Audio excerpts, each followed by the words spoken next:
Welcome friends in this channel. आज की इस वीडियो में हम कुछ महत्वपूर्ण बहुविकल्पीय प्रश्न यानी एमसीक्यू क्वेश्चन के बारे में डिस्कस करेंगे। अगर आप हाई स्कूल में हैं, इंटरमीडिएट में हैं, तो आपके लिए वीडियो बहुत ज़रूरी है। अगर आप एसएससी, रेलवे आदि जैसी कॉम्पिटिटिव एग्ज़ाम की तैयारी कर रहे हैं तो भी आपके लिए ये वीडियो बहुत ज़्यादा ज़रूरी है। तो बस करना क्या है, आपको वीडियो को अंत तक ज़रूर देखें और हर एक क्वेश्चन के लिए हम आपको टाइम देंगे। उस टाइम में आप खुद को कैलकुलेट कीजिए कि आप कितना क्वेश्चन खुद से जानते थे। हम इसका आंसर भी देंगे, लेकिन आप ये कमेंट करके ज़रूर बताएं कि आप कितना क्वेश्चन जानते थे। तो चलिए वीडियो को शुरू करते हैं। पहला क्वेश्चन है, मानव शरीर में पाचन का अधिकांश भाग किस अंग में संपन्न होता है? आपका ऑप्शन है आमाशय, बड़ी आंत, छोटी आंत, अग्न्याशय। आपका टाइम स्टार्ट होता है।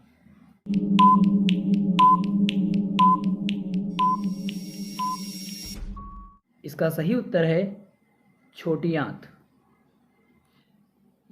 यानी मानव शरीर में जो पाचन होता है उसका सबसे ज़्यादा भाग छोटी आंत में ही होता है। इसका सही उत्तर है छोटी आंत। नेक्स्ट क्वेश्चन है, लार में कौन सा एंजाइम पाया जाता है? यानी जब आपको पता है कि हमारे मुख गुहा में यानी माउथ में यानी मुंह में सलाइवा होता है, लार होता है, उसमें एक एंजाइम पाया जाता है। तो उस एंजाइम का नाम क्या है? आपका ऑप्शन है रेनिन, टेनिन, रेजिन, टाइलिन। और आपका टाइम स्टार्ट होता है अब।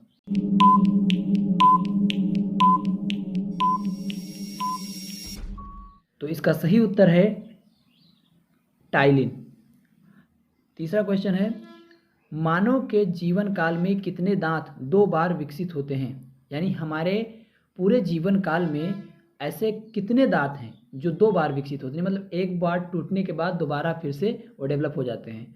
ऐसे कितने दांत हैं? आपके ऑप्शन है 4, 8, 20 या 32। आपका समय शुरू होता है अब।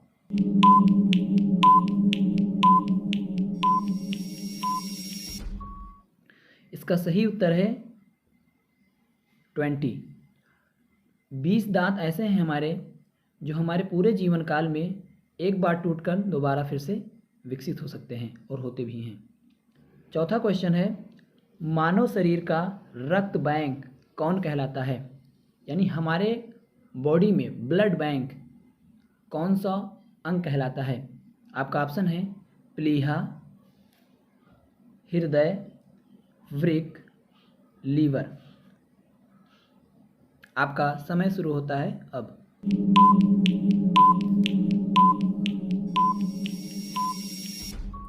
तो इसका सही उत्तर है प्लीहा। प्लीहा हमारे मानव शरीर का रक्त बैंक कहलाता है।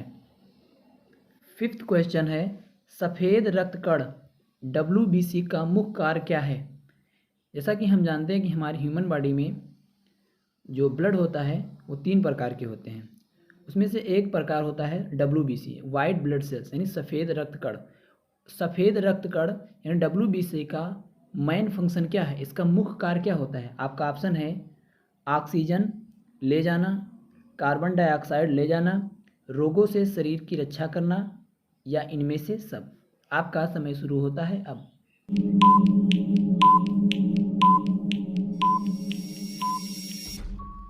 इस प्रश्न का सही उत्तर है रोगों से शरीर की रक्षा करना। WBC हमारे शरीर के अंदर जितने भी रोग आते हैं उनसे लड़ता है और उन रोगों से हमारे शरीर की रक्षा करता है। इसे डिफेंस सिस्टम भी कहते हैं। नेक्स्ट क्वेश्चन है, मानव शरीर में RBC का निर्माण कहाँ होता है? RBC यानी रेड ब्लड सेल्स, लाल रुधिर कणिकाएं। लाल रुधिर कणिकाओं का मानव शरीर में निर्माण कहाँ होता है? आपका ऑप्शन है अस्थि मज्जा, हृदय, किडनी, धमनी। अस्थि मज्जा यानी बोन मैरो, हृदय यानी हार्ट, किडनी यानी किडनी, धमनी यानी आर्टरी। आपका समय शुरू होता है अब।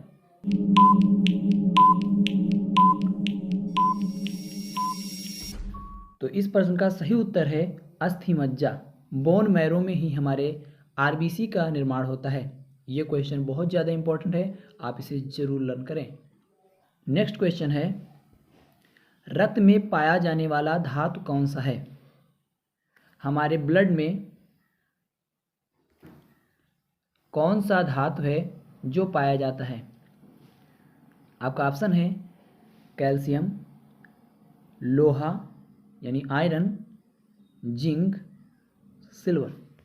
आपका समय शुरू होता है अब।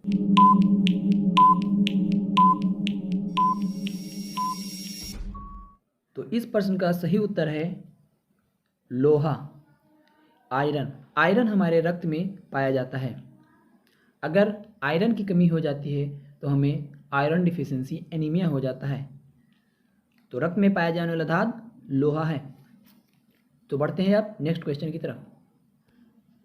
8th क्वेश्चन है, पेस मेकर का संबंध किससे है? यानी हमारी बॉडी में पेस मेकर किसे कहा जाता है? पेस मेकर रिलेटेड कौन सा ऑर्गन है हमारी बॉडी में? आपका ऑप्शन है दिमाग यानी ब्रेन, हड्डी यानी बोन, वृक्क यानी किडनी, हृदय यानी हार्ट। आपका समय शुरू होता है अब।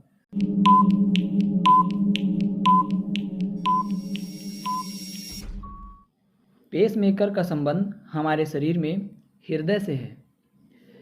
पेसमेकर मतलब ब्लड को पंप करना, और वो ब्लड को पंप कौन करता है? हृदय करता है। ये भी बहुत ज़्यादा इंपॉर्टेंट क्वेश्चन है। अगर आप एसएससी रेलवे की तैयारी कर रहे हैं तो इस क्वेश्चन को नोट डाउन कर लें। नेक्स्ट क्वेश्चन है, सोते समय रक्तदाब में क्या परिवर्तन होता है? यानी जब हम सोते हैं तो हमारे ब्लड प्रेशर में क्या इफेक्ट पड़ता है? आपका ऑप्शन है घटता है, बढ़ता है, कोई परिवर्तन नहीं होता है, पहले घटता है फिर बढ़ता है। आपका समय शुरू होता है अब।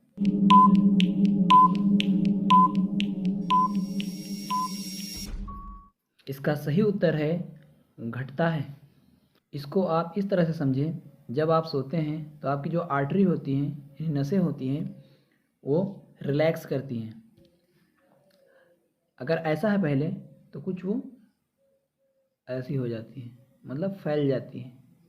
तो जब नसें फैल जाती हैं, आर्टरी आपकी रिलैक्सेशन करती है, तो आपका ब्लड फ्लो करने के लिए ज़्यादा स्पेस पा जाता है।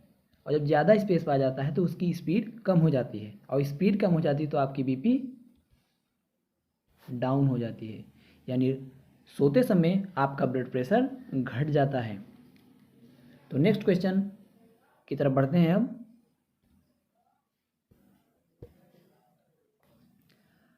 10th क्वेश्चन है, मनुष्य के शरीर में हृदय को एक बार धड़कने के लिए कितना समय लगता है? यानी जब हमारा हार्ट धड़कता है तो एक बार धड़कने में वो कितना समय लेता है?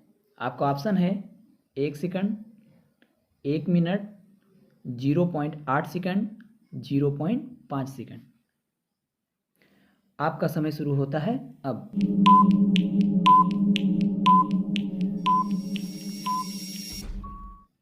इसका सही उत्तर जानने के लिए आपको ये जानना जरूरी है कि हमारा हृदय 1 मिनट में 72 यानी 72 बार धड़कता है।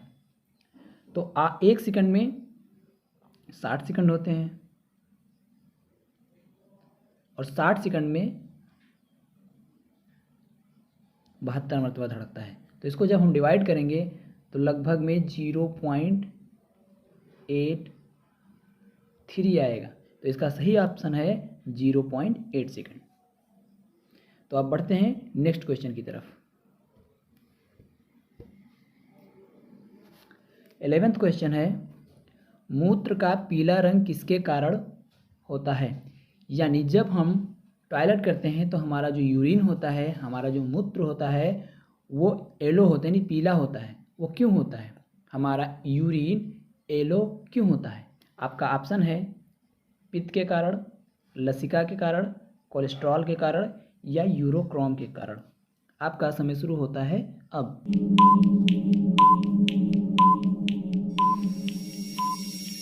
तो इस प्रश्न का सही उत्तर है यूरोक्रोम। कमेंट करके ज़रूर बताइए कि किस किस को ये इसका आंसर पता था। तो अब बढ़ते हैं नेक्स्ट क्वेश्चन की तरफ। 12th क्वेश्चन है, मानव शरीर में सबसे बड़ी अंतःस्रावी ग्रंथ कौन सी है? यानी हमारी ह्यूमन बॉडी में सबसे लार्ज एंडोक्राइन ग्लैंड कौन सी है? पीयूष ग्रंथ, थायराइड ग्रंथ, एड्रिनल ग्रंथ, पैराथायराइड ग्रंथ। आपका समय शुरू होता है अब।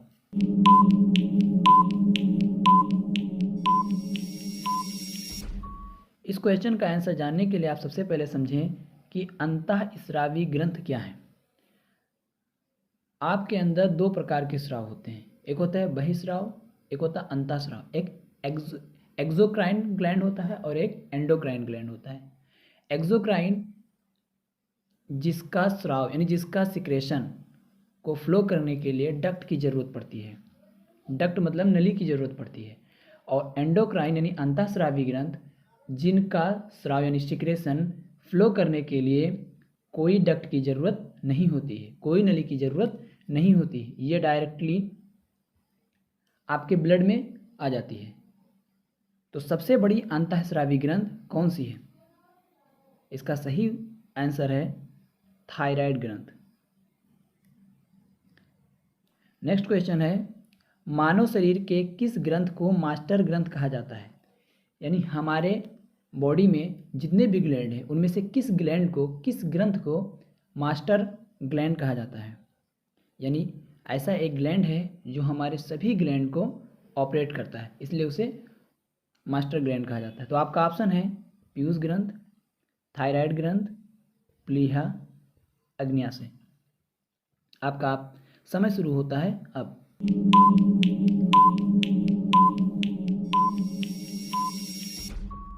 इसका सही आंसर है पीयूष ग्रंथ। पीयूष ग्रंथ सभी ग्रंथ को कंट्रोल करता है, इसलिए इसे मास्टर ग्रंथ कहा जाता है। तो बढ़ते हैं अब 14th क्वेश्चन की तरफ। नेक्स्ट क्वेश्चन है, बच्चों का लिंग निर्धारण किसके गुणसूत्र से होता है? यानी जब लिंग निर्धारण होता है तो वो कैसे होता है, किसके कारण होता है? पिता के, माता पिता दोनों के, किसी के द्वारा नहीं। आपका समय शुरू होता है अब।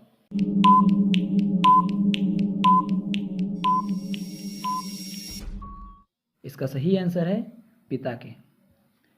अगर आपको लिंग निर्धारण समझना है तो हमने बहुत अच्छे से उसको समझा रखा है। आप डिस्क्रिप्शन बॉक्स को चेक कर लीजिए, उसमें लिंक मिल जाएगा, आप उसे डिटेल में समझ जाएंगे कि कैसे पिता के द्वारा लिंग निर्धारण होता है। आज का लास्ट क्वेश्चन है, मानव का मस्तिष्क का भार कितना होता है? यानी ह्यूमन का जो ब्रेन होता है उसका वेट कितना होता है? 100 ग्राम, 500 ग्राम, 1400 ग्राम, 1900 ग्राम। आपका समय शुरू होता है अब।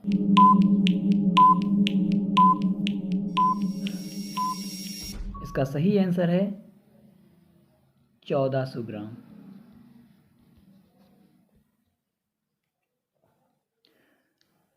तो आप कमेंट करके ज़रूर बताएं कि आपको 15 क्वेश्चन में कितने क्वेश्चन का आंसर पता था। अगर वीडियो आपको पसंद आई हो तो लाइक करें, शेयर करें, कमेंट करें और सब्सक्राइब करना ना भूलें। तो मिलते हैं अब नेक्स्ट वीडियो में, तब तक के लिए टेक केयर।